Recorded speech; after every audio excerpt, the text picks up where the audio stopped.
The fact is that it's important for the leaders of these two countries to meet.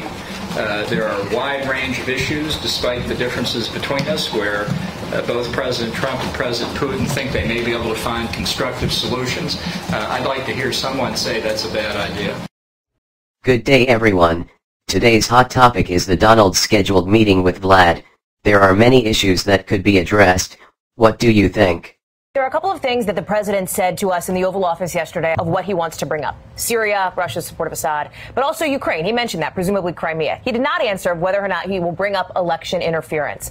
It's not yet clear what Mr. Trump is looking to accomplish by sitting down with Vladimir Putin. That is a big question. I agree, it's not at all clear to me what Donald expects to get from this meeting. Of course he's leaving election interference off the table, because he doesn't want to believe it. I would love it if he could get rid of Assad in Iran. Yes. Well, that's a good question.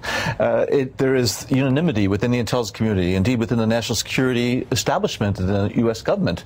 The Russians did interfere in the 2016 election.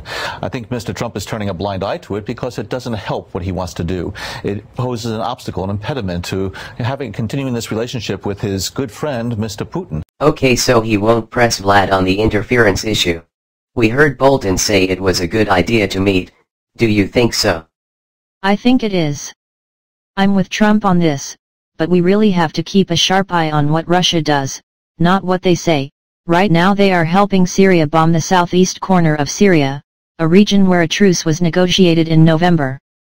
I don't trust Putin, but it's keep your friends close and keep your enemies closer. The president has wanted this meeting for a long time. The president and his closest advisors say Russia must play a major part in the geopolitical climate today, something that is sure to rattle U.S. allies. Well, he is giving in to Mr. Putin. I think that is the concern that the allies have. And the allies, especially the European allies and NATO, feel that Russia presents a threat. NATO is particularly concerned about is its joint military exercises with the U.S. Putin, like Kim Jong-un, if you'll recall, has called these exercises a provocation. Is Putin playing the president? Unfortunately, I think Mr. Trump is either not smart enough to realize that Mr. Trump is playing him, or he doesn't care. I agree with Bert. I honestly believe that Don idolizes Vlad.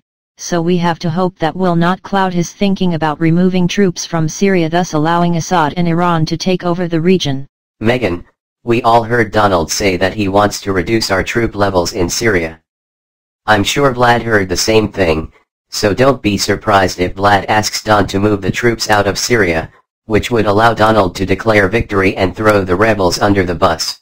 If that happens, Assad and Putin and the Iranians would occupy the oil-rich area of eastern Syria, and they would gradually reclaim the territory held by our allies, the rebel forces. We can't be so gullible.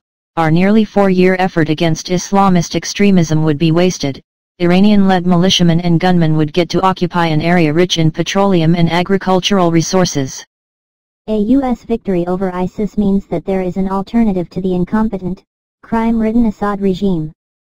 Putin and Assad can't let that happen. I hope that Donald understands the situation and avoids his deal-maker mentality. I'm also very concerned about what hasn't been done to protect our next elections this year as well as 2020.